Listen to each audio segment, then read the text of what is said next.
In this training video, we are going to go through the process of coding a Sage transaction to a project and segment. In the video, we're going to cover the actual assignment process of taking a line of a Sage 300 transaction and assigning it to a project and a segment. We're then going to go through the process of clearing that assignment. We're going to talk about a process called code all. This is where a document can be coded, every line on a document can be coded in one hit. And then we're also going to look at the concept of coding posted transactions. This video focuses on the core transaction coding process. Other videos in the series talk about the wider projects in Sage 300 integration between the transaction screens and some of the pitfalls and potential issues that you can get during that. So to start with the actual coding process, we're going to open up the Accounts Payable Invoice Bachelor screen.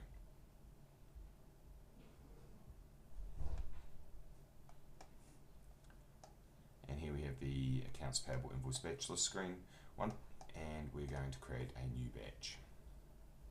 Now it's important to understand that what we're about to go through in terms of processing a transaction in the AP invoice entry, the exact same process is used for coding purchase orders, inventory, everything. It's a standard process. So we're just going to enter a new batch. And as you'll note, we are really in a standard looking AP invoice entry screen. The only difference is that the grid has been reduced a little bit in size, and along the bottom we have a project segment, an employee and a quantity field. So this is the coding bar. So whatever transaction is selected here, it will show you the project and segment that's allocated to that transaction line. So if we were to go through and create invoice select customer 1200, vendor 1200, and code 12345, we have a line here, and if I press the F4 key, it will jump down to the project allocation bar. If I press the F4 key again, it will jump back to the grid. So you can very quickly jump between the project's allocation and the grid of the line that you're working on by pressing F4. So we're going to go through and key in $100 in this particular transaction. I'm then going to press F4, and I'm now at the place where I can start coding the project. So to code the project, I simply just type in what I'm looking for. So if I know that I'm looking for a project that has WIP, I would type that in. If I was looking for something that was related to Ronald Black, I would simply type that in. If I don't know what I'm looking for, I can key in a percent, and it will display every project that is set up in the system. And as of at this point, we only have one. So again, if I typed in example, it would find it. If I typed in 1210, it would find it again. So it does partial searching. So I can type in CME XAM, and it's going to do partial matching of that searching to find Acme Plumbing Invoicing Limited. Now, the process that you just saw was pretty simple. What I did was I typed in what I was looking for, the search appeared and found what I was after. The process to select that entry is very specific, and this is the most difficult part about learning how to code transactions to projects. It requires a little bit of accuracy in the way you're doing it. So simply, once I see the item that I want, I have two options. I can use the mouse to select it, like so. Yep. Like so. Or, and the best option is to simply press the down arrow and then the tab key. And that builds a lock between that project and that line. And the same process then can be applied to segments. Find what you're looking for, tab. Same with employees. Find what you're looking for, down arrow, up arrow, find it, tab. And then the quantity. Then when you're finished, press F4, go back and enter the next line. So then I can come back in here and type in 500, and then I can insert and enter another line again, because the nice thing about this is that the data entry doesn't require every single line to be coded, and you can see as I'm moving through each line, only the lines that are coded will show the project, segment and employee. So with the 250, I want to link it to another segment and a different project. We'll link it to Dale in this particular case. F4 again, back to the grid, and now as I'm scrolling through the lines, you can see the allocation. So if we were to go through and enter in one more line, if I realised I've made a mistake and I shouldn't have coded a project to this particular line, to delete it, you just simply delete the project allocation here, and the details are now unlinked. It's as simple as that.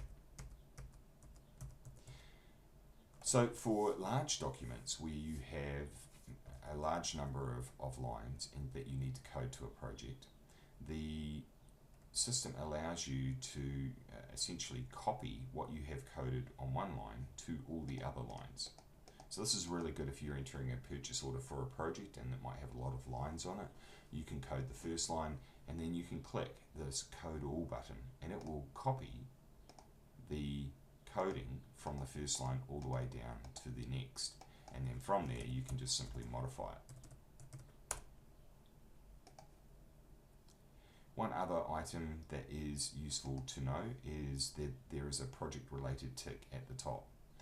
What this project related tick does is it checks that every single line is coded to a project when the document is saved. So there are some situations where a document needs to be fully coded to a set of projects. So this is just a check. So if I go through and remove this line and we have this tick clicked on, when I click add, projects is going to go through and it's going to say cannot save, some lines are not coded to a project. If I take that tick off, it will happily save the document with only some lines coded and then move on to the next. And that is the coding process. Just to recap, the most important thing to remember is you press the % key to get a full list of all the projects in the system.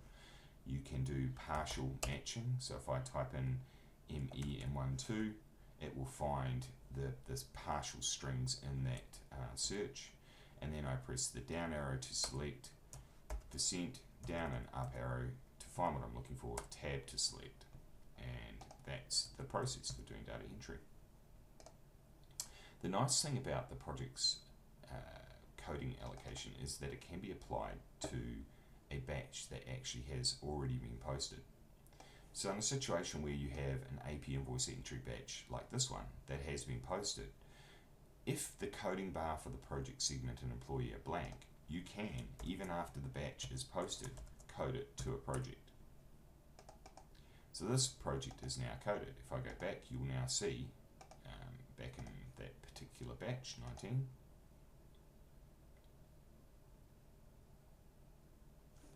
that this entry is actually now coded to a project.